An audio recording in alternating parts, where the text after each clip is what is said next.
জানি না, আমি জানি সবচেয়ে ছোট্ট মখলুক যেটা, সেটা মুরগির গায়ে থাকে। এই মুরগির গায়ে একটা পোকা থাকে না, ছোট পোকা, ওর নাম কি? উড়ুস পোকা। উড়ুস পোকা। এই উড়ুস পোকার চেয়ে ছোট পোকা আর আছে? আপনাদের জানা আছে কি? আমি ওই পর্যন্ত জানি যে আমার মনে হয় এইটা সবচেয়ে ছোট। এই উড়ুস পোকা ভালো করে বোঝার চেষ্টা করুন জ্ঞানী ভাইয়েরা। এই উড়ুস পোকা সবচেয়ে ছোট পোকা, ওর চেয়ে ছোট থাকলে থাকতে পারে। এই উড়ুস পোকা যদি কোনো সাগরের তলা দিয়ে হেঁটে হেঁটে যায়, আমার আল্লাহ পাক ওই উড়ুস পোকার পায়ের আওয়াজ নিজে কানে শুনতে পায়, এবং ওই উড়ুস পোকা কোন জায়গায় যাচ্ছে আমার আল্লাহ নিজে চোখে দেখতে পায়।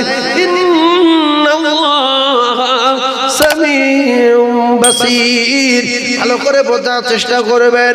তাহলে সাগরের তলা দিয়ে যদি একটা উড়ুস পোকা হেঁটে হেঁটে যায়, তারে যদি আল্লাহ পায়ের আওয়াজ শুনতে পায় এবং সে কোন জায়গায় যায় আল্লাহ যদি নিজে চোখে দেখতে পায়, ও ভাবি কোন জায়গায় গিয়ে ভিডিও কল করবে, কোন জায়গায় গিয়ে গুনাহ করবে, কোথায় গিয়ে অন্যায় করবে, সে জায়গায় আমার আল্লাহ দেখতে পায়। আর আমার আল্লাহ আলোচনাগুলো নিজে কানে শুনতে পায়, কারণ তিনি হলেন সামিউম বাসীর। তাহলে একটা উড়ুস পোকা যদি আল্লাহ চোখে ফাঁকি দিতে না পারে, আমরা উড়ুস পোকার চেয়ে ছোট না বড়? যে কজন বসে আছি উড়ুস পোকার চেয়ে বড় না? তাহলে এইটা মনে রাখবেন। এই যে শুনছেন, কি বিপদে পড়বেন আমি আর বলবো না। কি বিপদে শোনা, সব তো লেখা হচ্ছে। আর একটা ছোট্ট মেসাল দেই, ছোট্ট মেসাল। এখন এই জায়গায় এই রাস্তায় এই করছি, শিখেলে এই বস, শিখেলে এই রাস্তায় 50,000 টাকা ও জায়গায় আমি ফেলে দিয়েছি। 50,000 টাকা ফেলে দিয়ে এখানে একটা সিসি ক্যামেরা নিয়ে আর ওই খুঁটির গায়ে লাগিয়ে আমি ওই ভিতরে চুপচাপ মেরে এলসিডির কাছে বসে আছি। শিখেলেন? এখন 3টে ছেলে এসে টাকাটা গুড়িয়ে নিয়ে 3জনে ভাগ করে নিয়েছে। আমি একদিন পরে ওই 3জনের ডেকেছি, বলি বাবা শোন না বাবা, কিন্তু আমি দেখে নিয়েছি ও গুড়িয়েছে, ভাগ করেছে ওই 3জনে। শিখেলেন? তো একজনের ডেকেছি, বলছি ভাই টাকাটা কালকে এখানে 4টার সময় আমার পড়ে গেছে, টাকাটা কোথায় গেছে জানি না। ও বলছে আমি তো এই সবই বাড়ি ছিল, সেই এতে ক্যানিংয়ে সবে এক্ষুনি কাল আমি বাড়ি ছিলাম ভাই, কিন্তু আমি দেখেছি ও তুলে ভাগ করছে, সিসিতে ধরা আছে, ও দেখাবো একটু পরে। তো বলছে মা খাকি দাঁড়িয়ে বলছে আমি জানি না, আমি যদি নিয়ে থাকি আল্লাহ আমার কবর থেকে তুলে দেবো। মানে যত সবত সব করছে। তা বলছে আচ্ছা ঠিক আছে তুই দাঁড়া। আর একজনের দ্বিতীয় জনের বলছি কচি তুই জানিস? বলছে আমি আর কি শপথ করবো, কোরআন শরীফ আস, তোমার বাড়ি কোরআন শরীফ আস, তুমি আমার মাথায় দাও, মাথায় করে বলি। কিন্তু আমার কাছে ধরা আছে না নাই? সিসিতে ধরা আছে। তাহলে কোরআন শরীফ মাথা করে বলবি? বলছে কোরআন শরীফ এসো, ভালো করে মুখস্থ করে নেন। তো বললো আচ্ছা ঠিক আছে যা। আরেকজন আসলো, এই শোন টাকা দেখেছিস? 3জনের 2জনের বলেছি, একজন বলছে কবর থেকে আল্লাহ আমার তুলে দেবে যদি নিয়ে থাকি, আরেকজন বলছে কোরআন শরীফ আস তোমাদের বাড়ি, কোরআন শরীফটা দাও মাথায় করে বলি। আর একজন বাকি আছে, ওর বলছি তুই লিসিস? বলছে কাকা আমি লিজি, ওই উপরে ছিল ওখানে আমি 17,000 টাকা মতো লিজি, টাকা ফিরে দিচ্ছি। কাকা আমার কেসও করো না, জেলে দিও না, আমার শরীরটা খারাপ, মারধরজনক করো না কাকা। কাকের আর মারবে? এক কথায় শিকার দেয় টাকা ফিরে নাও, কেস করো না আর মেরো না। আর এদের দুজনের থমনা গুঁড়ো করে দেবে না তো, যে তুই তুলছিস আমি দেখছি আর ফের বলছিস কোরআন শরীফ এসো, তুই বলছিস কবর থেকে আমার তুলে দেবে, মুকুল আয় বেঁধে মেরে থানায় দেওয়ার দরকার আছে না নাই? বড় মিথ্যাবাদী। আল্লাহর কসম, আমরা যে কজন এখানে বসে আছি আর যারা মাইকে ওয়াজ শুনছি, এই কথাটা বিশ্বাস করুন, আমার আল্লাহ পাক আমার আপনার জীবনের প্রত্যেকটা কাজ, প্রত্যেকটা মুহূর্তে, প্রত্যেকটা সময় কোথায় কে কি করেছি না করেছি আল্লাহ সিসিতে ধরা আছে না নাই? এই কইছি আল্লাহ সিসিতে ধরা আছে তো? আল্লাহ সিসিতে ধরা আছে। এরপরে আমার আল্লাহ ডাকে চলে আয়, চলে আয় রে, চলে আয়, চলে আয়। তোরা কে কি করেছিস সব আমার সিসিতে ধরা আছে। দুতলায় ঘর ভাড়া করে কি করেছিস, দীঘায় গিয়ে কি করেছিস, ইকো পার্ক ভিক্টোরিয়া গিয়ে কি করেছিস, সানসিটি গিয়ে কি করেছিস, নামাজ কাজা করেছিস না পড়েছিস, বকখালি গিয়ে কি করেছিস, সব আমার সিসিতে ধরা আছে। চলে আয়, চলে আয়, চলে আয়। আল্লাহ পাক যখন ডাকলেন আল্লাহর বাড়িতে, আল্লাহর বাড়ি কোথায়? মক্কায় না মদিনায়? আল্লাহর বাড়ি কোথায় বলেন? কি লোক বলো তো, আল্লাহর বাড়ি কোথায়? মসজিদ। মসজিদ কার বাড়ি? আল্লাহর বাড়ি। বাড়ি বলতে বুঝতে পারছে না, ঘর বলবো? মসজিদ কার ঘর? আল্লাহর ঘর। এইবার বুঝতে পারি, ওই বাড়ি বললে অনেকে বোঝে না। বাড়ি মানে ওই গরু চড়ায়, ছাগল চড়ায় বাড়ি, ওই বাড়ি। এই যে বাড়ি আছে এর ঘরও বলে বাড়িও বলে। তাহলে আল্লাহর ঘর কোথায়? মসজিদ। আল্লাহ ডাকে 5 বার। আল্লাহ সারাদিন ডাকে কবার? 5 বার। ডেকে আমার আল্লাহ পাক বলে বান্দা চলে আয়। চুরি করেছিস চলে আয়, গুনাহ করেছিস চলে আয়, অন্যায় করেছিস চলে আয়, গন্ডগোল বাঁধিয়েছিস চলে আয়, মদ খেয়েছিস চলে আয়। ভালো করে ওয়াজ বুঝবেন।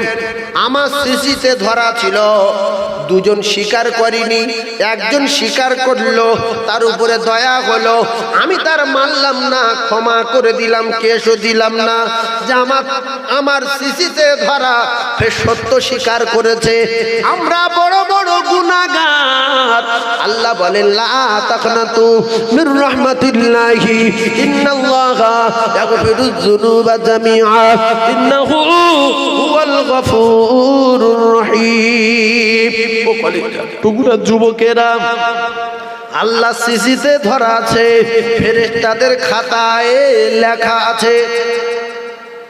এরপরে আমার আল্লাহ ডাকে।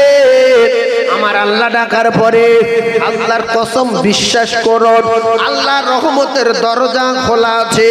আপনি আল্লাহর বাড়ি গিয়ে বলবেন আল্লাহ অমুক দিনে অমুক গন্ডগোল বেঁধিয়েছি, সামনে মঙ্গলবার 2 লিটার মদ খেয়েছি, তার আগের মঙ্গলবার 3 লিটার খেয়েছি, দীঘায় গিয়ে গন্ডগোল বেঁধিয়েছি। আপনি যখন মসজিদে গিয়ে বলবেন আল্লাহর কসম খেয়ে বলি শুধু একটা বার স্বীকার করতে হবে, আর কোনোদিন করব না বলে আমার আল্লাহর এত দয়া, আপনার মায়ের চেয়ে বেশি, আপনার বাপের চেয়ে বেশি, আপনার 14 পুরুষ চেয়ে বেশি আমার আল্লাহ পাক তার বান্দা বান্দীদেরকে ভালোবাসেন। মা বাপ যত ভালোবাসে তার সন্তানের, তার চেয়ে বেশি আল্লাহ তার বান্দাকে ভালোবাসে। আল্লাহ পাক বলে বান্দা তোরা আমার বাড়ি আয়, আর কে কি গুনাহ করেছিস আমার কাছে বল, আমি আল্লাহ আমার কাছে যদি স্বীকার করিস তাহলে আমি আল্লাহ তোর ক্ষমা করে দেব, আর যদি স্বীকার না করিস আমার সিসিতে ধরা আছে, তোর কপালে আগুন দেব। আল্লাহ সিসিতে ধরা আছে না নাই? তাহলে শুধু বলছে স্বীকার কর। আমি এখন সিসি খাটিয়ে ওখানে বসে দেখছি যে 3 জন তুলেছে, 2 জন বলছে কোরআন শরীফ মাথাতে বলবো, আর একজন বলছে মা কবর থেকে তুলে দেবে, আর 3 নম্বরে ও বলল যে কাকা আমি গুড়িয়ে পেয়েছিলাম, দিয়েছি টাকা ফিরে দিচ্ছি, কেসও করো না, মার তোর কোনো শরীর খারাপ, আমি মরে যাবো। তা কাকা বললো যা তুই বাড়ি চলে যাবে, এই 2 জন আর বেঁধে মারবে। সেজন্য কায়দাবাজি দুনিয়ায় করা যাবে, বন্ধু বান্ধব নিয়ে ঘুষ দিয়ে, সেখানে ঘুষ নেওয়ার লোক নাই, সেখানে বন্ধু বান্ধব কেউ নাই, ঠেকানোর মতো কেউ নাই। আল্লাহর কসম আপনার বাপ ঠেকাবে না, আপনার মা ঠেকাবে না, আপনার কেউ ঠেকাবে না। সেদিনে একাই একা। আপনার যদি ঠেকাতে হয় তাহলে নামাজ আপনার ঠেকাবে, রোজা আপনার ঠেকাবে, তেলাওয়াত আপনার ঠেকাবে, ঈমান আপনার ঠেকাবে, আমল আপনাকে ঠেকাবে। এরাই আপনার প্রহরীয়ার পাহারাদার হয়ে যাবে। সুবহানাল্লাহ বলেন। এইবারে একটা কথা মাথায় রাখেন, কোনো পাগলা লোক না হলে, বব্বর মার্কা লোক না হলে খালি হাতে আরবে যেতে চাইবে না। যদি গাঁজা করবা পাগলা হয় সে যাবে খালি হাতে আরবে, আর আরবে যখন খালি হাতে যাবার চেষ্টা করবে সব জায়গায় মারধর হবে। এখন আপনাদের ঘুটিয়ারি থেকে একজন আরবে যাচ্ছে, ট্রেনে উঠে পয়সা দেয়নি, শিয়ালদায় ধরে মারি, 3 দিন জেল খাটলো। ওখান থেকে বাসে উঠে বা গাড়ি উঠে এয়ারপোর্টে যাচ্ছে, এয়ারপোর্টে নামলো, সে গাড়িওয়ালা টাকা চাচ্ছে, বলছে পয়সা নেই, সেখানে মারি। তারপরে এয়ারপোর্টে ঢুকতে পারবে? ওখানে দাঁত না গুঁড়ো হবে, যেও সব মারবে। তাহলে মুখ ওরে পাগলা হলে, গাঁজাখোর হলে এরা ওই খালি হাতে আরবে যাওয়ার চেষ্টা করবে। যদি আরবে যাওয়ার কোনো সুস্থ মানুষ চেষ্টা করে, কাছে যদি 2-3 লাখ টাকা থাকে, সসম্মানে আরবে যাবে, কোনো জায়গায় বাধা হবে না, সব জায়গায় সম্মানের সঙ্গে যাবে। এখান থেকে আরবে যাওয়ার জন্য যদি আপনার কিছু পুঁজি লাগে, পুঁজি না থাকলে রাস্তায় যদি মার খেতে হয়, ও কলিজার টুকরারা, আপনি কবর থেকে হাসরে যাবেন, হাসর থেকে মিজানে যাবেন, মিজান থেকে পুলসরাতে যাবেন, সেখান থেকে 30,000 বছরের রাস্তা আপনি সফর করবেন, পাড়ি দেবেন। আপনি কি করে ভাবছেন বিনা পুঁজিতে চলে যাবেন? পুঁজি যদি না থাকে, কবরে যাওয়ার আগে প্রথম লটে মার হবে। তার মানে ফেরেশতারা যখন জান কবজা করতে আসবে, দেখছে পুঁজি নেই, ওখানে দাঁত থবনা গুঁড়ো হয়ে যাবে, ওখানে সাপ পেটা হবে। ফের কবরে গেল, ফেরেশতারা দেখছে পুঁজি নেই, ওখানে দাঁত থবনা গুঁড়ো হয়ে যাবে, ওখানে মুকুর মারা চালু হয়ে যাবে, মাটি চাপ দেবে, পুঁজি নেই। হাঁসের মাঠে উঠলো, পুঁজি নেই, ওখানে সূর্য মাতার ঘি টকবক করে ফুটবে, নাক দিয়ে মগজ গলাগুলো পড়বে, ওখানে মা সূর্য, পুঁজি নেই। ফুলসিরাতে পারে গেছে, পুঁজি নেই, ওখানে ফুলসিরাতের পার হতে পারবে না, ফুল পার হতে পারবে না, পুঁজি নেই, সেখানে জাহান্নামের আগুনে জ্বলবে। আর মাল যদি থাকে, ঘুটিয়ারি থেকে এয়ারপোর্ট থেকে বিদ্যুৎ গতিতে আল্লাহর কাবায় পৌঁছে যাবে। আর তোমার মাল যদি না থাকে, ঘুটিয়ারি থেকে টোটোয় উঠে মাকাল তোলা থেকে স্টেশন গেলে মাল দে। আল্লাহর কসম, মাল যদি থাকে সম্মানের সঙ্গে মদিনায় যাবেন। আর আপনার ঈমান যদি থাকে, সম্মানের সঙ্গে ফেরেশতারা নিতে আসবে, জান্নাতি ফুলদানি নিয়ে, জান্নাতি সুগন্ধি নিয়ে, জান্নাতের ছবি নিয়ে। কবরে যখন দেওয়া হলো, জান্নাতের দরজা খুলে দেওয়া হবে, হাসরে বিচার হবে, আরশের তলা জায়গা দেওয়া হবে, মিজানের পাল্লা ভারী হবে, হাউসে কাউসারে পানি পান করবে। আমার আল্লাহ 30,000 বছর রাস্তা বিদ্যুৎ গতিতে পার করে দিয়ে আল্লাহর জান্নাতে পৌঁছে দেবে। মাল যদি থাকে, 2 মাস 2.5 মাসের রাস্তা নৌ হয়ে যাবে মক্কায়। আর প্লেনে যদি টাকা থাকে, 6 ঘন্টায় মদিনায় পৌঁছে যাবে। রেডি হন, মৃত্যু খুব কাছাকাছি, রেডি হন। আল্লাহর কসম, কোরআনে লেখা নাই, হাদিসে লেখা নাই, পৃথিবীর কোনো কিতাবে লেখা নাই মানুষ কবে মরে যাবে। ও যুবক, এইবারে সিনেমা দেখে যেতে যেতে রাস্তায় অ্যাক্সিডেন্টে মারা গেল, জলসা শুনে যেতে যেতে রাস্তায় অ্যাক্সিডেন্ট মারা গেল, কলকাতা থেকে আসতে আসতে রাস্তায় অ্যাক্সিডেন্ট মারা গেল, ট্রেনে যেতে যেতে স্লিপকে পড়ে মারা গেল। কোরআনে লেখা নাই, কিতাবে লেখা নাই, হাদিসে লেখা নাই, কোনো মাওলানা লিখতে পারেনি, কোনো পীর সাহেব লিখতে পারেনি, কোনো আলেম লিখতে পারে না মানুষ কবে মারা যাবে। শুধু আল্লাহর কোরআনে বলা আছে যাবে, কবে যাবে বলা নাই। তাই দুটো পায়ে ধরে বলছি, এখনো রহমতের দরজা খোলা আছে, আমাদের গুনাহগুলো আল্লাহ সিসিতে ধরা আছে। আল্লাহ যখন ডাকবে ভাই, আমরা সবাই আল্লাহর বাড়ি যাই, আল্লাহর বাড়ি গিয়ে আল্লাহর কাছে ক্ষমা চাই, তওবা করি আর জীবনে করব না বলে এখনো আমার আল্লাহ রহমতের দরজা খোলা। আল্লাহর রহমতের দরজা খোলা না বন্ধ? একটু কথা বলেন। খোলা আছে তো? তাহলে আমরা সবাই 5 ওয়াক্ত নামাজ মসজিদে গিয়ে পড়ে আর যদি আল্লাহর কাছে জোরে জোরে বলি যে আল্লাহ এই ঘুঁটিয়ারির দোকানটা ছিনতাই আমি করেছিলাম, ওদিনে ট্রেনের ভিতরে গন্ডগোলটা আমি বাদিয়েছিলাম, ক্ষমা করে দেন। আব্দুর রহিমের পুকুরে মাছ 4 কেজি ওজনের কাতলা মাছ আমি ধরেছিলাম, ক্ষমা করে দেন। হায় হায় হায় হায় হায়, আমার আল্লাহ ওই রকম আল্লাহ না। আল্লাহর জোরে না বললে শুনতে পায় না। না না না না, আপনি যদি কারো চুরি করে, আপনি যদি মদ খেয়ে, আপনি যদি কারো সাইকেল চুরি করে মসজিদে গিয়ে বলেন, পাশের মুসল্লি শুনতে পাবে, সে গিয়ে সাইকেলওয়ালার কাছে বলবে, মাছওয়ালার কাছে গিয়ে বলবে তুই চোর খুঁজে বেড়াচ্ছিস 4-5 দিন। আজকে আমি নিজে কানে শুনেছি চোর মসজিদে, তাড়াতাড়ি আয়, আপনার ধরিয়ে দেবে, ছাল চামড়া কালিয়ে দেবে। ও কালিজার টুকরারা, আমার আল্লাহ বলে বান্দা তোরা জোরে বলবি না, তোরা অন্যের কথাগুলো, পাপের কথাগুলো, গুনার কথাগুলো আমি আল্লাহ আমার বাড়ি যাবি, নামাজ আদায় করবি আর আস্তে আস্তে করে বলবি আমি আল্লাহ না বলা কথা বুঝতে পারি। আল্লাহু আলিমুম বিযাতিস সুদূর, না বলা কথা বুঝতে পারেন যিনি, তিনি হলেন আমার আল্লাহ। একবার জোরে বলুন সুবহানাল্লাহ। তাহলে আল্লাহ কত দয়ার আল্লাহ দেখেন, আল্লাহ কত সুন্দর দেখেন, আল্লাহ কত মহান দেখেন। আল্লাহর কাছে গিয়ে জোরে বলতে হবে না, বিড়বিড় করে বললে যদি পাশের লোক ঠোঁটের ভাষায় বুঝতে পারে তাও বলার দরকার নাই। ভিতরে ভিতরে যদি পাক খাওয়াই সে কথাটাও আমার আল্লাহ বুঝতে পারে, তিনি তো সামিউম বাসীর। ও কলিজার টুকরারা, অন্যায় কোথায় গিয়ে করবেন, গুনাহ কোথায় গিয়ে করবেন? কিছু কিছু মানুষ আছে বলে কেউ নাই কেউ নাই কেউ নাই, তুমি আর আমি দুজনা, এটা বড় অন্যায় কথা।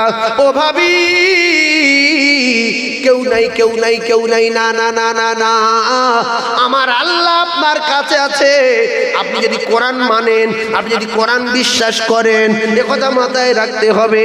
আল্লাহ পাক আপনার ঘাড়ের মোটা শির আছে আরো নিকটে, ওয়ানাহানু আকরাবু ইলাইহি মিন হাবিলিল ওয়ারিদ।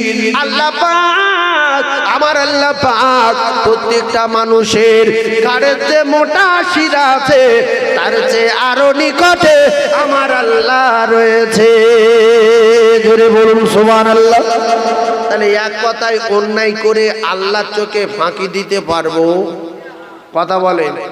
যারা ওয়াজ শুনছেন, আমি প্রথম থেকে এই পর্যন্ত এক চুল পরিমাণ নড়িনি যে অন্যায় করে আল্লাহর কাছে ফাঁকি দেওয়া যাবে না। ভালো করে ঠান্ডা মাথায় বুঝবেন, আমি আপনাদেরকে বোঝাতে চাচ্ছি। তাহলে আমরা যা করেছি আল্লাহর চোখে ধরা আছে, সিসি ক্যামেরায় ধরা আছে, ফেরেশতাদের খাতায় লেখা আছে। ফাঁকি দিতে পারবো না, যেহেতু সত্যটা স্বীকার করার দরকার আছে না নাই? হ্যাঁ কথা বলেন। তাহলে আমরা সত্য স্বীকার করবো ইনশাআল্লাহ। এই যা করেছি অন্যায় সবার মনে আছে না নাই? বিয়ে করে শ্বশুর বাড়ি গিয়ে বাসর কোন জায়গায় হয়েছিল? পাকা ঘরে না তখন টালির বাড়ি ছিল না মাটির দেয়াল ছিল? প্রত্যেকের মনে আছে, আছে না নাই? এরপরে আমার শ্বশুর বাড়ি আগে কোথায় ছিল, এখন কোথায়, মনে আছে। ছোটবেলায় ক্লাস 5-এ কোন স্কুলে পড়তাম মনে আছে না নাই? মাস্টার কে কে ছিল মনে আছে? বুড়ো না জন মনে আছে? ভাই আমরা অন্যায় কোথায় কোথায় করেছি, কোন কোন জায়গায় করেছি? জিন্দেগি মদ কবার খেয়েছি, জিন্দেগি তাড়ি কবার খেয়েছি, জিন্দেগি নামাজ কত কাজা করেছি, কতদিন নামাজ পড়ছি, আল্লাহর কসম আমাদের সব মনে আছে। আল্লাহ বলছে ওইগুলো শুধু স্বীকার কর, আমার কাছ তো ধরা আছে, তোরা স্বীকার কর, আমি ক্ষমা করে দেবো। সুবহানাল্লাহ বলে। তাহলে স্বীকার করবো সবাই। স্বীকার না করলে ওই সিসি দেখাবে, বলো ওই এলসিডি যেটা ওইটা দেখাবে যে তুই কি করিস তুই দেখে। তাহলে আপনার মা বাপ তো অনেক দূরে, আপনার শখের হাত না এক্ষুনি যদি কেটে যায়, ও বাবা রে মলম লাগাও, কত যত্ন করছে, সেলাই করছে, আবার হাত বুলুচ্ছে, থুতু দিচ্ছে, চুমো খাচ্ছে, পা কেটে গেলে কত যত্ন। আল্লাহর কসম আপনার হাত পা আপনার হবে না, হবে না, হবে না, হাত পা হবে না। এই জন্য নামাজ পড়বেন কি না পড়বেন আপনাদের ব্যক্তিগত ব্যাপার, সুবহানাল্লাহ বলবেন কি না বলবেন আপনাদের ব্যক্তিগত ব্যাপার, পেশাব করে পানি নেবেন কি না নেবেন আপনাদের ব্যক্তিগত ব্যাপার। অনেক মানুষ বলে সরকুগুল্লায় না আমিলে কি করব, এই জন্য বহু লোক পানি নেয় না। কুকুর পেশাব করে পানি লায় না বলে এ লায় না, কেন গো না কুকুর লায়, তা কুকুর লায় না তো তোর কি, তুই কি কুকুরের মাংস ধর? এই কুকুর যদি পেশাব করে পানি না না তাদের মানুষের কি আসে যায়, কিছু আসে যায় কি? এই দুঃখে অনেক মুসলমানের ছেলে পেশাব করে অথচ পানি লায় না, কেন না আমি যদি পানি লেই কুকুর দুঃখ পাবে যে ভাই আমি পানি নিই না তুই পানি নিলি ভাই। হ্যাঁ ছি ছি ছি ছি ছি। আমরা যে কজন ওয়াজ শুনছি আমরা মানুষের মতো মরতে চাই না কুকুরের মতো, কথা বলেন। তাহলে কুকুর মরে না পাক গায়, গরু মরে না পাক গায়, ছাগল মরে না পাক গায়, মানুষ যদি মারা যায় এরা ষড় কুকুরের মতো মরবে কেন? এরা তো মানুষের মতো মরতে চায়। তাই আমি আপনাদের পায়ে ধরে বলি, শ্বশুর বাড়ি যাই, খালুর বাড়ি যাই, মামুর বাড়ি যাই, দোকানে যাই, বাজারে যাই, হাটে যাই, শিয়ালদায় যাই, পেশাব করে পানি নিয়ে মানুষের মতো যায়। কারণ হলো ভাই মালাকুল মউত কখন আসবে কোরআনে লেখা নাই। আজ কিছু বুঝতে পারছেন? কোরআনে লেখা আছে কি যে অমুক দিন আসবে? তাহলে মউত কিন্তু যেখান সেখানে আসতে পারে।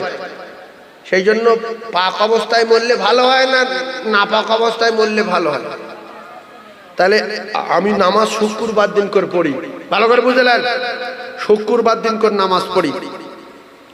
আমি সারা সপ্তাহ পেশাব করে পানি নিয়ে থাকলে কি খুব ক্ষতি হবে? কথা বলেন, ক্ষতি হবে না তো? আল্লাহ রাসূল বলেন আকসারু আযাবিল কবরি মিনাল বাউল, অধিকাংশ কবরে আযাব হতে দেখা যায় একমাত্র পেশাবের ছিটের কারণে। অধিকাংশ কবরে আযাব হতে দেখা যায় পেশাবের ছিটের কারণে। আকসারু আযাবিল কবরি মিনাল বাউল, অধিকাংশ কবরে আযাব হতে দেখা যায় পেশাবের ছিটের কারণে। ও কলিজার টুকরা ভাইরা, কিতাবে লেখা কবরে আযাব থেকে যদি নাজাত পেতে চাও পেশাবের ছিটে থেকে সাবধান হয়ে যাও। আচ্ছা নবীর কাছে শিক্ষা নেওয়া ভালো না কুকুরের কাছে শিক্ষা নেওয়া ভালো? আর জোরে বলেন, কথা বলেন। কি লোক পাগলা লোক বসে আছে নাকি? আমি বলছি নবীর কাছে শিক্ষা নেবো না কুকুরের কাছে? নবীর কাছ থেকে। তো নবীর যদি কোনো লোকের খারাপ লাগে সে যদি এই জামানায় কুকুরের কাছে শিক্ষা নেয় সে কবরে আযাব থেকে বেঁচে যাবে। কুকুরের কাছে শিক্ষা নেয়। এই খেকি কুকুর যখন পেশাব করে দাঁড়িয়ে না বসে? দাঁড়িয়ে। তাহলে তুমি দেখো খেকি কুকুর যখন পেশাব করে দুটো ঠ্যাং ভেঙে পাছাটা মাটির দিকে নিচু করতে হয়। কথা ঠিক না ভুল? এটা কি কেউ দেখেছেন? খেকি কুকুর যখন পেশাব করে পিছনের ঠ্যাং ভেঙে পাছাটা মাটির দিকে নিচু করে দেয়। কথা ঠিক না ভুল? ছাগলের পেশাব করা দেখেছেন? ছাগলগুলো বসে পেশাব করে না মেয়ে ছাগলগুলো? গরু গাভী গরু দেখবেন যেই পেশাব করবে কোমর নিচু করবে, লেজ উঁচু করবে। এই জানোয়ারের বাচ্চা গরু, তোর পেশাব লাগলে কোমর নিচু করিস কেন? গরু বলছে আমি জানোয়ার হতে পারি, পেশাব নোংরা জিনিস, আমি পেশাব দেখে ভয় করি। আমি যদি কোমর নিচু না করি আমার উরত বেয়ে যাবে, আর লেজ যদি উঁচু না করি আমার লেজ ভিজে যাবে। আমি জানোয়ার, এজন্য পেশাব লাগলে কোমর নিচু করি। খেকি কুকুর বলতে আমি যদি দাঁড়িয়ে পেশাব করি তাহলে ঠিক রে পাহাড়টা ভিজে যাবে। আমি কুত্তার বাচ্চা খেকি, আমি যখন পেশাব করি বসে বসে যাতে করে ঠিক রয়ে কম কম, পেশাব যত নিচু করে ছাড়বো ঠিক রবে কম। এরপরে ছাগল বলছে আমি যখন পেশাব করি আমি বসে বসে পেশাব করি। মদ্দা কুকুরগুলো বলে আমি যখন পেশাব করি বুকে লাগার ভয়তে ঠ্যাং তুলি, হয় একটা গাছের গোড়ায়, নাই কারো কম্বলে, আর নাই কারো গাড়ির চাকায়, নাই কোনো গাছের গোড়ায় আমি ঠেক নিয়ে ঝাড়ি যাতে করে ঠিকরে গায়ে না লেগে যায়। এই মুসলমান, আমরা তো সর কুকুরের চেয়ে ভালো, আমাদের পেশাব লাগলে কোমর নিচু হবে না কেন বলো? আল্লাহ রাসূল বলেন আকসারু আযাবিল কবরি মিনাল বাউল, অধিকাংশ কবরে আযাব হচ্ছে দেখা যায় একমাত্র পেশাবে চিটের কারণে। তোমরা যদি কবরের আযাব থেকে নাজাত পেতে চাও পেশাবে চিটে থেকে সাবধান হয়ে যাও। কিছু কিছু মুসলমান আছে দাঁড়িয়ে পেশাব করে, আছে না নাই? কথা বলে জোয়ান ছেলে, এদের জিজ্ঞেস করো, বলে 8 পাস, 8 পাস তাই এত জ্ঞান পেশাব করে দাঁড়িয়ে? আমি মাধ্যমিক পাস, 10 বছর লেখাপড়া শিখে দাঁড়িয়ে পেশাব করছে মুসলমান ঘরে জন্ম নিয়ে। তুমি কি চাও না বাবু যে আমার মৃত্যুটা মানুষের মতো হোক? আমি নামাজ শুক্রবার পড়ি, ঠিক আছে, আস্তে আস্তে 5 ওয়াক্ত আল্লাহ তোমার পড়া তৌফিক দিক, তোমার জন্য দোয়া করি। তুমি একটু 5 ওয়াক্ত নামাজ না পড়তে পারো, অন্তত পেশাব করে পানি নিয়ে পাক অবস্থায় চলাফেরা করো। হঠাৎ করে রাস্তায় মাকাল তলায় ঢালাই রাস্তায় জানাজা হচ্ছে, তুমি বাপের বেটা বাইক নিয়ে আসছিলেন, হঠাৎ করে জানাজার 1 মিনিট বাকি আছে, বন্ধু বান্ধব গুলো বলছে তাড়াতাড়ি করে নেমে জানাজায় শরীক হয়ে যা, টুপির দরকার নেই, টুপি না থাকলে হবে, চলে আয় চলে আয়। ও বলছে তোরা পড়ে নে, আমার অসুবিধা আছে। বলছে তাড়াতাড়ি আয়, বলছে আমার অসুবিধা আছে, শরীর খারাপ, কাপড় খারাপ। না না না না না, ও পেশাব করে পানি লাইনি, ওর অভ্যাস খারাপ, ও মানুষের মতো পাক নাই, কুকুরের মতো নাপাক আছে, গরুর মতো নাপাক আছে, ছাগলের মতো নাপাক আছে। মানুষ তো কুকুর ছাগলের চেয়ে ভালো। আল্লাহ পাক জানান লাকাদ খালাকনাল ইনসানা ফি আহসানি তাকবীর। পৃথিবীর জমিনে যত মানুষ সৃষ্টি করেছে, যত মখলুক সৃষ্টি করেছে, যা কিছু সৃষ্টি হয়েছে সব সুন্দর বটে, কিন্তু আমার আল্লাহ পাক মানুষকে শুধু সুন্দর না, সুন্দরের চেয়ে অতি সুন্দর করে আল্লাহ কোরআনে ঘোষণা দিয়ে বলেন কুনতুম খায়রা উম্মাতিন উখরিজাত লিন-নাস। আমি আল্লাহ পাক আমার দোস্তুর উম্মতকে, আখির জামানার উম্মতকে আমি দামি করে, বেহতরিন করে, সুন্দর করে, উৎকৃষ্ট করে আমি আল্লাহ সৃষ্টি করেছি। তাহলে 1 নাম্বার পৃথিবীর 1 নাম্বার মানুষ আমরা, পৃথিবীর 1 নাম্বার সৃষ্টি আমরা, পৃথিবীর 1 নাম্বার সুন্দর আমরা। আমরা কেন পেশাব করে পানি না নিয়ে সর কুকুরের মতো চলবো? কুকুর মারে নাপাক গায়ে, গরু মারে নাপাক অবস্থায়, ছাগল মারে নাপাক অবস্থায়, মানুষ মরবে পবিত্র অবস্থায়। কেন ফেরেশতারা পাক না নাপাক? কথা বলেন। তাহলে জান কবজা করতে ফেরেশতারা আসে না আসে না? সেই জন্য দুটো পায়ে ধরে বলছি, বাপ যারা পেশাব করে পানি নেন না, আজ থেকে শপথ করেন যে নামাজ জুমার দিনে পড়ি, ঠিক আছে, আস্তে আস্তে 5 ওয়াক্ত আল্লাহ আমার পড়া তৌফিক দিক, দোয়া করি, কিন্তু নাপাক অবস্থায় একটা কদম তুলবেন না, নাপাক গায়ে একটা কদম চলবেন না। মউত যেখানে সেখানে আসতে পারে না, পারে না। কখন মউত ডাকবে জানি না, কবে তুমি হায় ডাক দিবে মরে, তোমারি আদর ও কোলে,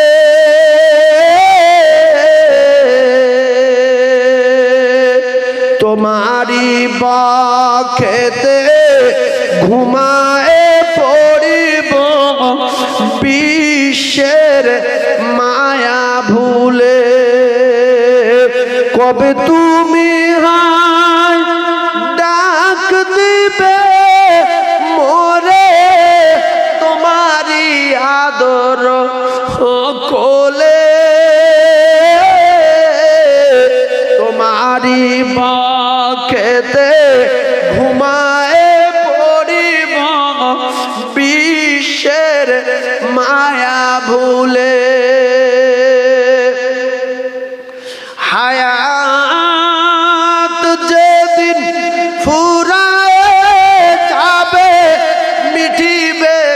সকল ওই আশা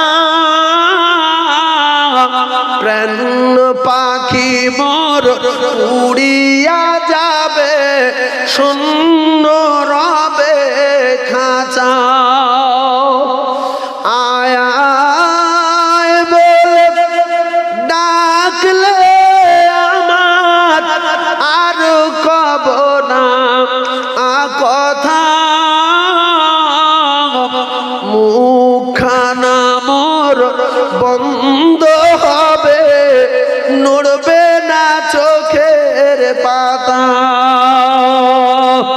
সবাই চলে যাব সবাই মরে যাব অন্তত মৃত্যুটা যেন পাক অবস্থায় হয় বাইকে দাঁড়িয়েছিল আর ভালো বংশের ছেলে যদি হতো বাপ মা যদি ভালো হতো ভালো শিক্ষা যদি দিত শরিয়াতের জ্ঞান যদি থাকতো পেশাব করে পানি যদি লিত তাহলে দাঁড়িয়ে দাঁড়িয়ে দাঁড়িয়ে দাঁড়িয়ে একটা বহুত পার পরিমাণ সওয়াব ছেড়ে দিত না যারা যে পেশাব করে পানি নেয়নি দাঁড়িয়ে দাঁড়িয়ে জানাজা ছেড়ে দিল ও একটা বহুত পার সওয়াব থেকে বঞ্চিত হয়ে গেল একটুখানির জন্য যদি পেশাব করে পানি নেওয়া থাকতো একটা বহুত পার পরিমাণ সওয়াব ওর নামায় আমালে লেখা হতো আর যদি মাটি দেয় তাহলে আরেকটা বহুত পার পরিমাণ সওয়াব তার নামায় আমালে লেখা হয় জোরে সুবহানাল্লাহ বলতে পারেননি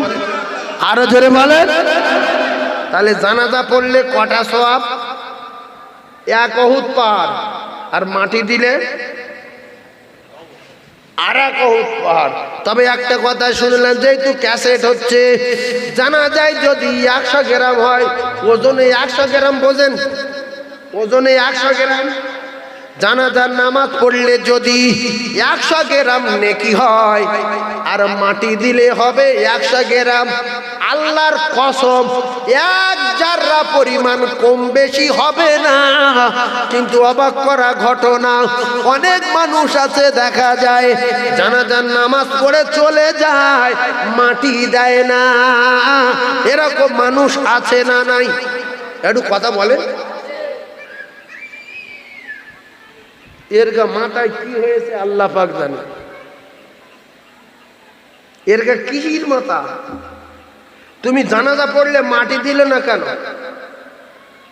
তুমি কি সওয়াবের জন্য এসেছিলে না লোক দেখানোর জন্য তবে একটা কথা আত্মীয় মারা গেছে কাকা মারা গেছে চাচতো ভাই মারা গেছে মুয়াজ্জিনের সঙ্গে খাতির আছে শ্বশুরবাড়ি গেছি শ্বশুরের একটা সুনাম আছে নামাজ যদি না পড়ি শ্বশুর কি মনে মনে করবে নামাজ যদি না পড়ি আমার শাশুড়ি রেগে যাবে নামাজ যদি না পড়ি ইমাম রেগে যাবে নামাজ যদি না পড়ি এলাকার লোক খারাপ বলবে আল্লাহর কসম নামাজ হবে না হবে না হবে না ওই নামাজ আল্লাহর দরবারে যাবে না নামাজ যার জন্য পড়বে আল্লাহ পাক কিয়ামতের দিন বলবে তুই তো আমার জন্য নামাজ পড়িসনি তোর শ্বশুরের জন্য পড়েছিলিস তোর শ্বশুরের কাছে বদলালে অনেক জামাই আছে শ্বশুর বাড়ি গিয়ে নামাজটা পড়ে আসি নাহলে শ্বশুর কি মনে মনে করবে যে জামাই নামাজ পড়ে না এরম আছে না নাই তাহলে আল্লাহ বলবে তোর অন্তরের খবর তো আমি জানি তোর বদলা তোর সৌর দেবে যা তোর সৌর কথা সেই জন্য নামাজ পড়বো কার খুশি করার জন্য একটু কথা বলেন কারোর খুশি করার জন্য যাবেন না আল্লাহর কসম আপনার নামাজ হবে না নামাজ পড়বে একমাত্র আল্লাহকে খুশি করার জন্য আর যারা জানাজা পড়ে মাটি দেয় না এরা যদি অরিজিনাল জ্ঞানী মানুষ হতো ব্রেন বুদ্ধি ভালো থাকতো অরিজিনাল যদি নেকির জন্য আসতো তাহলে আল্লাহর কসম জানাজা পড়লে যদি 100 গ্রাম সওয়াব পাওয়া যায় মাটি দিলে 75 গ্রাম না মাটি দিলে 100 জানাজায় 1 উহুদ পাহাড় মাটি দিলে আর 1 উহুদ পাহাড় এক জাররা পরিমাণ কম বেশি হবে না ওগো শেষ জামানার নবী তোমায় ভুলতে পারি না ও তোমার ইশক দিবানা গো আমি ইশক দিবানা ও তোমার ইশক দিবানা গো আমি इश्क दीवाना বলুন সুবহানাল্লাহ। আরো জোরে বলে। এই আমরা নবীর বেশি ভালোবাসি না ছেলের? এটা নবীর যদি বেশি ভালোবাসেন ছেলের চেয়ে মেয়ের চেয়ে, এমনকি আপনার ব্যবসা, আপনার দোকান, আপনার চাকরি, আপনার সমস্ত পৃথিবী যত মহব্বতের বস্তু আছে, সবচেয়ে বেশি যদি রাসূলুল্লাহকে ভালোবাসতে না পারি, কমপ্লিট মোমেন বলে দাবি করা যাবে না। তাহলে এ কথা যদি আমরা বিশ্বাস করি, রাসূলুল্লাহর হাদিস যদি হয় লা ইমিনু আহাদুকুম হাত্তা আকুনা আহাব্বা ইলাইহি মিন ওয়ালিদিহি ওয়া ওয়ালাদিহি ওয়ান নাস আজমাইন, তাহলে একটু দুটো হাত জোড়ে করে বলছি, আল্লাহর কসম খেয়ে বলছি, আজ থেকে শপথ করুন যে আমার বিবির জন্য কত নামাজ কাজা, ব্যবসার জন্য কত নামাজ কাজা, ছেলের জন্য কত নামাজ কাজা। এরা তো আমার কেউ পরিচয় দেবে না। কবরে আমি একা যাব, হাসরে একা, মিজানে একা, পুলসরাতে একা। সেজন্য আমি আমার সঙ্গীর সাথী, কবরের প্রহরী, হাসরের প্রহরী, মিজানের প্রহরী, সব জায়গার প্রহরী আর পাহারাদার সংগ্রহ করবো ইনশাআল্লাহ। জোরে বলেন ইনশাআল্লাহ। একবার তাকবীর দেন না, নারী তাকবীর। আর একটু জোরে বলতে পারে না, নারী তাকবীর, নারী তাকবীর। একবার জোরে জোরে জোরে লা ইলাহা, সবাই জোরে লা ইলাহা, লা ইলাহা ইল্লাল্লাহু মুহাম্মাদুর রাসূলুল্লাহ। বলেন সুবহানাল্লাহ ওয়ালহামদুলিল্লাহ লা ইলাহা ইল্লাল্লাহ, লা ইলাহা মুহাম্মাদুর রাসূলুল্লাহ। আল্লাহুম্মা, সবাই জোরে বলে।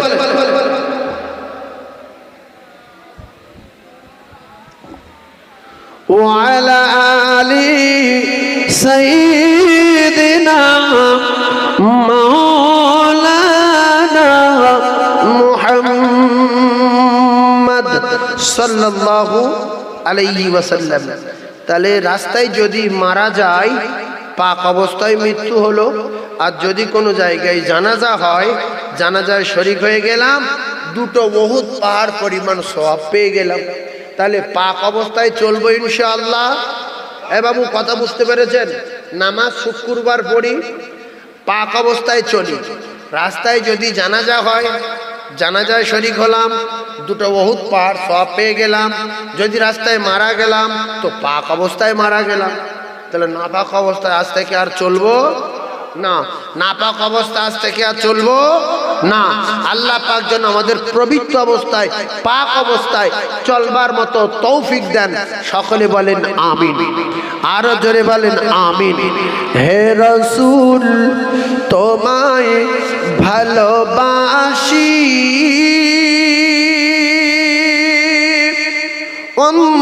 অন্তরে শুধুই, মুখে না। জান্নাতের আশায় নয় হে রাসূল, জাহান্নাম কেউ ডরি না। হে রাসূল তোমায় ভালোবাসি, অন্তরে শুধুই, মুখে না। জান্নাতের আশায় নয় হে রাসূল, জাহান্নাম কেউ ডরি না। জোরে বলুন সুবহানাল্লাহ। আরো জোরে বলেন না সুবহানাল্লাহ। নারে তাকবীর। আর একটা কথা বলে দেই, যতটুকু অন্যায় করব ততটুকু আমরা শাস্তি পাব, যতটুকু পাপ নেকি করব ততটুকু বদলা পাব। এই তো ওয়াজ শুরু। এবারে একটা কথা, ভাই, নবী কারুর বাড়ি গেলে সালাম দিতেন না দিতেন না? এই কথা বলেন। নবী বোঝেন, নবী বোঝেন তো? তা নবী যদি কারোর বাড়ি গেলে সালাম দিতেন, এটা যদি আমরা জানা থাকে, রসুলের হাদিস যদি হয় আসসালামু ক্বাবলাল খালাম, রাসূলুল্লাহ যদি বলে থাকেন, তাহলে আমরা যখন শ্বশুর বাড়ি যাই, বোনার বাড়ি যাই, মামুর বাড়ি যাই, খালুর বাড়ি যাই, ঢোকার সঙ্গে সঙ্গে সালাম দেই কি দেই না? কারণ এ লোকের জ্ঞানগম্যি যদি ভালো থাকতো, নবীকে যদি বিশ্বাস করত, তো কারুর বাড়ি ঢোকার আগে, শ্বশুর বাড়ি হোক আর শালির বাড়ি হোক আর ভাইরাবার বাড়ি হোক, ভাই রাসূলুল্লাহর নীতি পৃথিবীর ক নাম্বার? কথা বলেন। রাসূলুল্লাহ পৃথিবীর ক নাম্বার শিক্ষক? 1 নাম্বার। ইন্নামা বুইস্তু মুআল্লিমান, আল্লাহ তার দোস্তকে পৃথিবীর 1 নাম্বার শিক্ষক হিসেবে পাঠিয়েছেন। ভাই আমি যখন একটা লোকের বাড়ি যাচ্ছি বা আমার শ্বশুর বাড়ি যাচ্ছি, আমি যদি জামাই বলে ঘ্যাম দেখিয়ে সোজা গিয়ে ঢুকি, আমার শাশুড়ি বারান্দায় শুয়েছিল, এই কোচে শিখেলে, জীবনে শিখেলে, আমার শাশুড়ি বারান্দায় শুয়েছিল, মাথায় কাপড় নেই, দাপনায় কাপড় নেই, ওদিকে আমার শালার স্ত্রী শুয়ে আছে, তার মাথায় কাপড় নেই, নিজের বাড়িতে খাটে শুয়ে আছে। এখন আপনি গিয়ে দাবায় উঠে কেন এত বাব্বর কেন? তুমি প্রথমে উঠোনে দাঁড়িয়ে, বারান্দায় দাঁড়িয়ে সালাম দাও, আসসালামু আলাইকুম। বাড়িওয়ালারা সালামের উত্তর দিল না দিল, একটা আওয়াজ পৌঁছে গেল, আপনার শাশুড়ি সাবধান, আপনার শালার স্ত্রী সাবধান, আপনার শালি সাবধান হয়ে গেল। এরপরে আপনি যখন আপনার মেয়ের বাড়ি যাচ্ছেন, বেই বলে ঘ্যাম দেখাবেন না। আমি আমার মেয়ের বাড়ি যাচ্ছি, জামার বাড়ি, ঘ্যাম দেখাবেন না। আপনার মেয়েও দাবায় মাথার কাপড় ফেলে বসে আছে, জানে কেউ নেই, একটু চুলটা সোজা করি, একটু গায়ের কাপড়টা সোজা করি, হঠাৎ আপনি গিয়ে দেখছেন মেয়ের মাথায় কাপড় নেই, দাপনা বেরিয়ে আছে, আপনি গিয়ে এগুলো খুব বাব্বর লোক। রাসূলুল্লাহর হাদিস যদি মানতো, তাহলে প্রথমে বাড়ি ঢোকার আগে আসসালামু আলাইকুম, ওয়া আলাইকুমুস সালাম, সালাম যখন দিলেন, উভয় উভয় দোয়া হলো, রাসূলের সুন্নাত জিন্দা হলো। সালাম দেওয়া নফল না মুস্তাহাব? সালাম দেওয়া নফল না মুস্তাহাব? এ বাবু বলো, নফল জায়গাটা বলো। এই ভাই বলছে সুন্নাত। তা সালাম দেওয়া যদি সুন্নাত হয়, মান তামাসসাকা বিসুন্নতি ইনদা ফাসাদি উম্মতি ফালাহু আজরু মিআতা শাহীদিন। আপনি যখন একটা সুন্নাত জিন্দা করলেন, অশান্তির যুগে, ফিতনার যুগে, আপনার নামায় আমলে 100 শহীদানের সওয়াব দেওয়া হলো। এছাড়া আল্লাহ রাসূলের নীতি মানা হলো। রাসূলুল্লাহ বলে, যারা আমার সাহাবার নীতি মানবে, আমি নবী কথা দিলাম, তারা হেদায়েত পেয়ে যাবে। আসহাবিকান নুজুম বিআইহিম ইক্তিদাইতুম ইহতিদাইতুম, আমার প্রত্যেকটা সাহাবী উজ্জ্বল নক্ষত্র, তোমরা যদি স্মরণ করো হেদায়েত পাবে গ্যারান্টি। আর আমরা যদি ডাইরেক্ট নবীর নীতি মানি, তাহলে আরো ভালো হবে না হবে না? সেজন্য আজ থেকে শপথ করব, যখন কোনো আত্মীয়র বাড়ি যাব, যখন কোনো শ্বশুর বাড়ি যাব, যখন কোনোদিন মামার বাড়ি যাব, যখন কোনোদিন নানার বাড়ি যাব, গিয়ে বারান্দায় দাঁড়িয়ে, পাঁচিলের দরজায় দাঁড়িয়ে, উঠোনে দাঁড়িয়ে, বাড়ি ঢোকার আগে ঢালাই রাস্তায় দাঁড়িয়ে প্রথমে সালাম দেব। বাড়িতে যারা বিপর্দায় আছে, সাথে সাথে ওরা পর্দায় চলে যাবে। এতে আপনার উপরে আল্লাহ পাকের রহমত বর্ষণ হবে। জোরে বলুন সুবহানাল্লাহ। তাহলে আজ থেকে যে বাড়ি ঢুকবেন, সালাম দেবেন। সালামে কি হয়? রহমত হয়। সালামে কি হয়? বরকত হয়। ওয়া রাহমাতুল্লাহি ওয়া বারাকাতুহু। তাহলে সালামে কি হয় বলে? রহমত আর বরকত। এই সালামে কি হয়? রহমত আর বরকত। সালাম সবাই দেবো ইনশাআল্লাহ। জোরে বলেন ইনশাআল্লাহ। তাহলে আমরা যদি কারোর বাড়ি যাই, গিয়ে কি করব? সালাম দেব। দিলে কি হবে? রহমত হবে। আর কি হবে? বরকত হবে। তাহলে সালাম না দিয়ে কারো বাড়ি ঢুকবো না। কলিজার টুকরা ভাইয়েরা, সোনার চাঁদ মায়েরা, বোনেরা, বেটিরা, আল্লাহ নবী দিন ও দুনিয়ার বাদশাহ খাতুনে জান্নাতের বাড়ি গেলেন, গিয়ে প্রথম সালাম দিলেন, আসসালামু আলাইকুম। শুনতে পেয়ে ফাতিমাতুজ জোহরা রাদিয়াল্লাহু তাআলা আনহা সঙ্গে সঙ্গে বসে গেলেন। বসে গিয়ে সালাম ফিরিয়ে দিয়ে জলদি করে দরজার পর্দাখানা নিয়ে শরীরে জড়িয়ে বললেন, আব্বা জান, আব্বা জান, আব্বা জান, আজকে আপনি ফিরে যান, আমি আপনার সঙ্গে দেখা করতে পারবো না। রাসূলুল্লাহ বললেন, কেন মা? ও ভাবিরা, খালারা বললেন, কেন মা? আল্লাহর নবী বললেন, বেটি ফাতিমা, আমি তোমার আব্বু এসেছি, একটু দেখা করব মা। ফাতিমা বললেন, আব্বু আমি আজকে দেখা করতে পারবো না। নবী বললেন, কেন মা?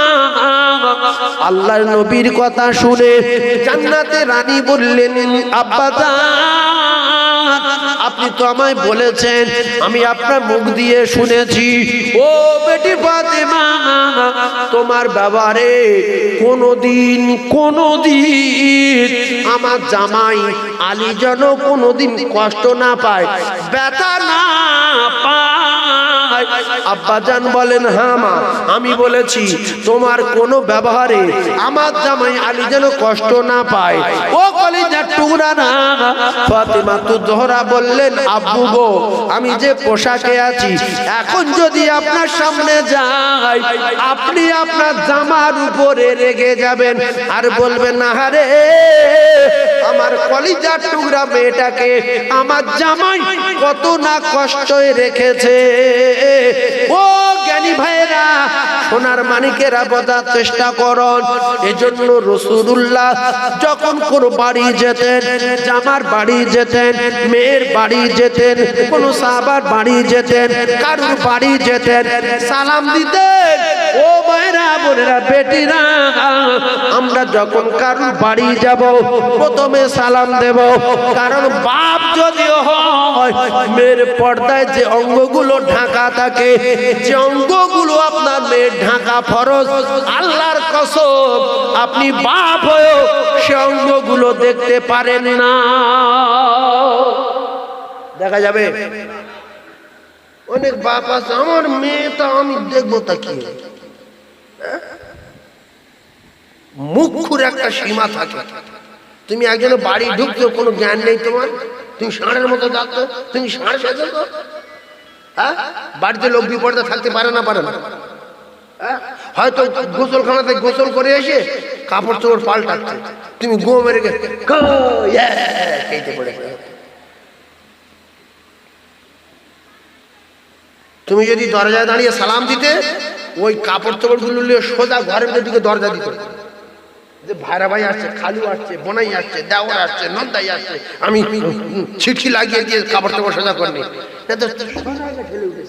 যার ভিতরে নবীর নীতি নাই, নবীর আদর্শ নাই, এ সব জায়গায় অপমান হবে না, হবে না।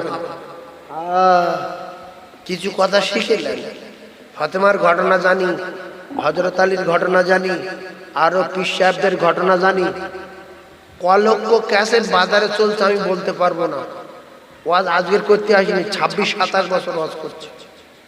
আমার ছেলের বয়স 35, মাওলানা হয়ে গিয়ে, মুফতি হয়ে গিয়ে ফের ডাক্তারি পড়ছে। বুঝতে পেরেছেন? সেই জন্য কটা কথা বলছি এক জায়গায় দাঁড়িয়ে। ভালো কাজ করো তো ভালো পাবে, খারাপ করো তো খারাপ পাবে। আব্দুল্লাহ আনসারী তার ছেলেকে গাছের গায়ে বেঁধে রাখলো, বাপের বেটা গাছের গায়ে বেঁধে রেখে চলে যাচ্ছে রুজি অন্বেষণ করতে, রুজি তালাশ করতে যাচ্ছে। আল্লাহ রাসূল বলেন, আব্দুল্লাহ, তুমি তোমার ছেলেটাকে গাছের গায়ে বেঁধে শাস্তি দিচ্ছ কেন বাবু?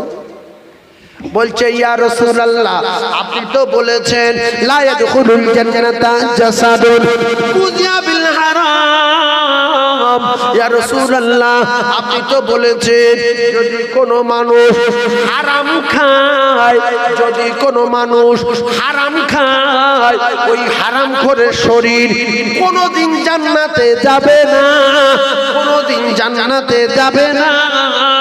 লা ইয়াদখুলুল জান্নাতা, ও জ্ঞানী ভাইরা বোঝার চেষ্টা করো, লা ইয়াদখুলুল জান্নাতা জাসাদুন, ওই শরীর কোনোদিন জান্নাতে যাবে না যে শরীরের ভিতরে হারাম প্রবেশ করেছে, হারাম দিয়ে লালিত পালিত হয়েছে। ইয়া রাসূলুল্লাহ, ইয়া হাবিবাল্লাহ, রাসূল বললেন হ্যাঁ আমি তো বলেছি। আল্লাহ নবী দুনিয়ার বাদশা সাহাবীকে বললেন তুমি তোমার ছেলেকে গাছের গায়ে বেঁধে রেখেছো কেন? সাহাবী বললেন ইয়া রাসূলুল্লাহ আজকের 3 দিন আমার খাওয়া নাই, আমার বাচ্চারও খাওয়া নাই, আমার স্ত্রীরও খাওয়া নাই। ইয়া রাসূলুল্লাহ, ইয়া হাবিবাল্লাহ, আমি যখন আমার স্ত্রীকে ইয়া রাসূলুল্লাহ খেতে দিতে পারিনি, আমার বাচ্চাকে খেতে দিতে পারিনি, ইয়া রাসূলুল্লাহ আমিও খেতে পাইনি, আমার ছোট বাচ্চাটারে আমি গাছের গায়ে বেঁধে রেখে যাই। কারণ হলো একটা ইহুদির বাগানের খেজুর গাছ আমার উঠোনে হেলা হয়ে এসেছে, ওই গাছে খেজুর ভরে গেছে, ওই খেজুর যদি আমার উঠোনে পড়ে, আমার ছেলে যদি গুড়িয়ে খায়, আমার ছেলে জাহান্নামী হবে, আমার ছেলে চুরি করে খাওয়া হবে।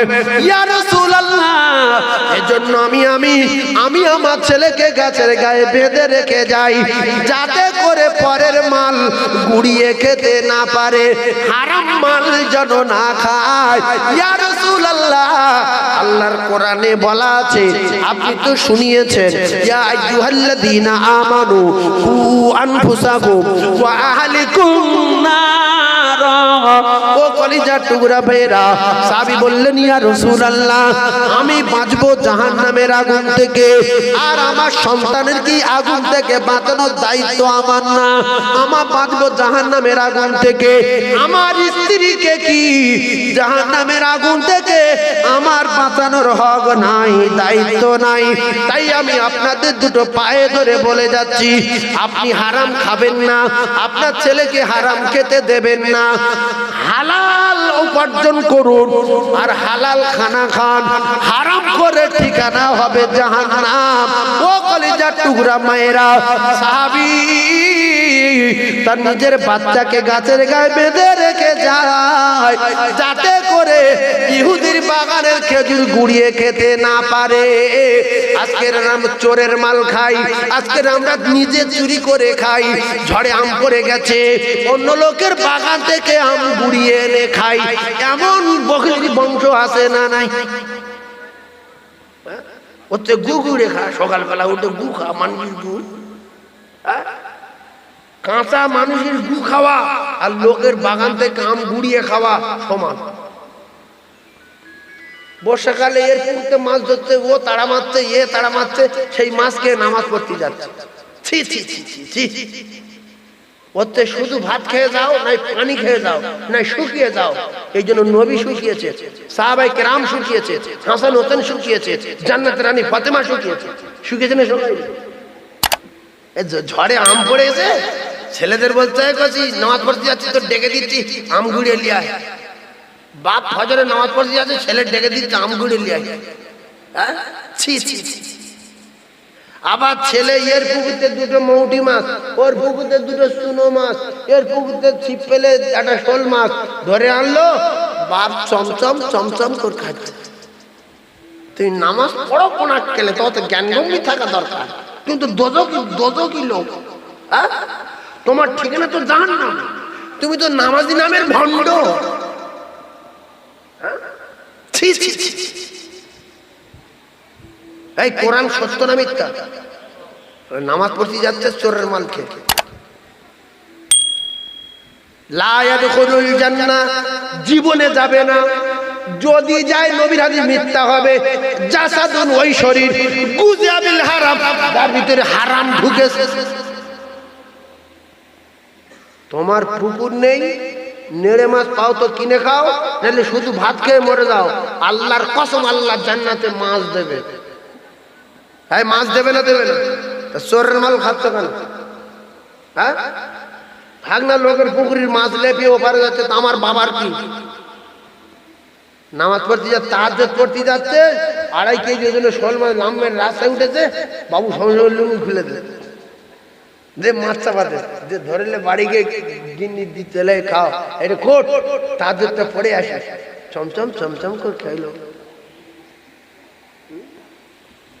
শোনেন, জান্নাত এত সহজ না। টুপি কত হিন্দু লোকে মাথায় দেয়, পর্দা কত খ্রিস্টানে থাকে। খ্রিস্টানের মেয়েদের পর্দা শিখে আসেন, আমাদের বাসন্তী যাবেন, খ্রিস্টানদের গির্জা আছে, ওখানটা মেয়েরা কত পর্দায় থাকে দেখবেন। এই ওদের এখান থেকে পর্দা করা, হাতের এই পর্যন্ত পর্দা করা। অনেক হিন্দু লোকের দাঁড়িয়ে আছে না নাই? এই কথা বলেন, অনেক হিন্দু লোক টুপি মাথা দেয় না দেয় না?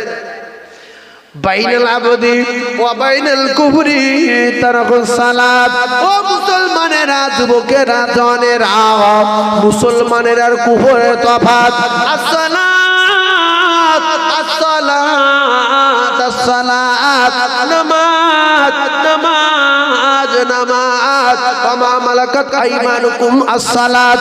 ও কলিজার টুকরা জ্ঞানী ভাইরা, সোনার মানিকেরা, তাই আমি আপনাদেরকে বলতে চাই, হারাম খেয়ে দোজখে যাওয়াচ্ছে, শুকিয়ে থেকে না খেয়ে জান্নাতে গিয়ে খাওয়া ভালো। এই কথা ঠিক না বল? হারাম খেয়ে দোজখে যাওয়াচ্ছে, না খেয়ে শুকিয়ে থেকে আল্লাহর জান্নাতে যাওয়া ভালো।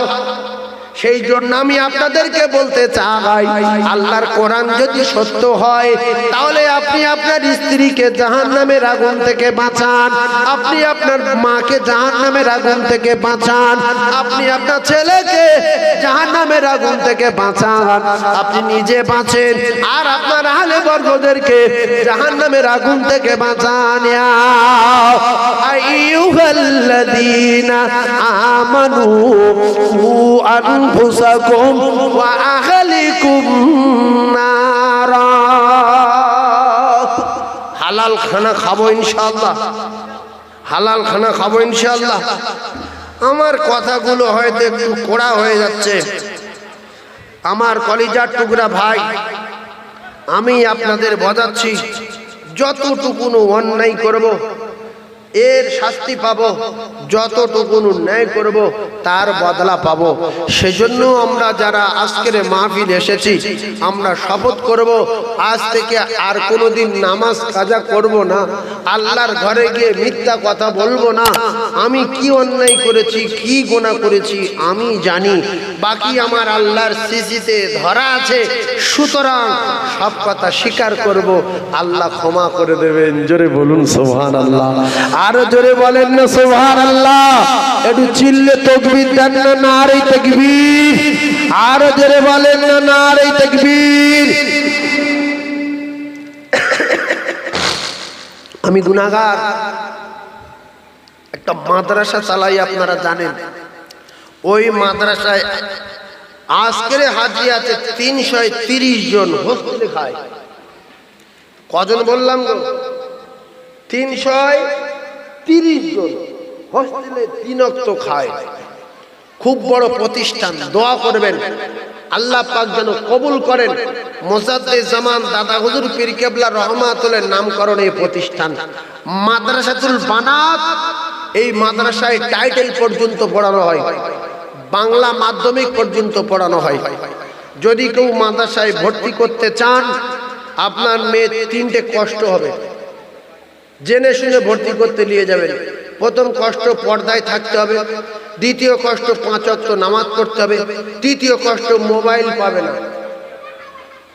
এই 3টে কষ্ট। প্রথম কষ্ট, পর্দায় থাকতে হবে। দ্বিতীয় কষ্ট, 5 ওয়াক্ত নামাজ পড়তে হবে। তৃতীয় কষ্ট, মোবাইল পাবে না।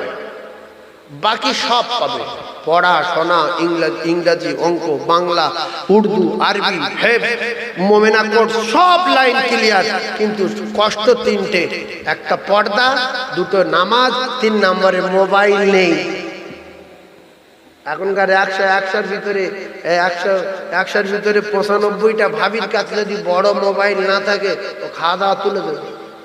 যাকে মোবাইল না তার ভাত খাবো। আর যদি কোনো ভাই মোবাইল কিনে না দেয়, ও বাচ্চার খোঁটা দেবে, তোর আব্বার বললাম মোবাইল কিনো, একটুখানি কাঁদছে, চড় মারছে আর বলছে মোবাইলের জন্য খায় না, মোবাইলের জন্য খায় না। তোর আব্বা মোবাইল কোথায় পাবে? গরিব মানুষ ভাত খেলে ভাত খেলে উড়ি মারছে, আর ওর আব্বার বলছে কোথায় পাবে? গরিব মানুষ কোথায় পাবে? গরিব মানুষ। ওর আব্বা তখন দেখলো যে সত্যি আমার বাচ্চা মোবাইলের জন্য কাঁদছে, যত কষ্ট হোক একটা বড় মোবাইল দিই। এবার মোবাইল দিল, ও বাচ্চা চালাচ্ছেন না, ওর মা চালাচ্ছে, সারা লোকের কাছে ভিডিও কল করছে, আর সোনা মধু চাঁদু কদু ইরির দায় দেয় মোবাইল কিনবে। এই কথা ঠিক না বলবো? হ্যাঁ, ওর বাপ যাই আসলে শুধু চাপালি চড় মারছে, মোবাইল কোথায় পাবো, মোবাইল। কিন্তু আন্দাজি মারছে, ও মোবাইল জন্য বলিনি, ওর জ্ঞান আছে, মোবাইল চাইছে, শুধু মারছে। ওর বাপ বলছে আর মোবাইল কি হয়েছে না, এ ওদের বাড়ি গেছিল, মোবাইল মোবাইল করে কাঁদছে, মোবাইল কোথায় পাবো, তোমার কি টাকা আছে, তুমি মোবাইল কিনে দিতে পারবে? হ্যাঁ, আবার কাঁদে, আবার কাঁদে। ওর বাপ সেই দুপুর বেলা গিয়ে মোবাইল কিনবে, যে বাচ্চা মোবাইলের জন্য কাঁদবে, আর 3 দিন ভাত খায় না মোবাইল মোবাইল করে। লাস্টে সুডানে কিনে দিল, মা কি খুশি, শুধু কষিস মুখি চুমো খাচ্ছে। তোর আমি ভুল করে মেরিস বাপ, কিছু মনে করিনি, মোবাইলটা খুব দরকার আমার বাপ, আল্লাহ তোর ভালো করি, তোর মেরে মোবাইলটা হলো আমার। এর আগে মোবাইল ছিল না, তখন মানুষ বাঁচেনি।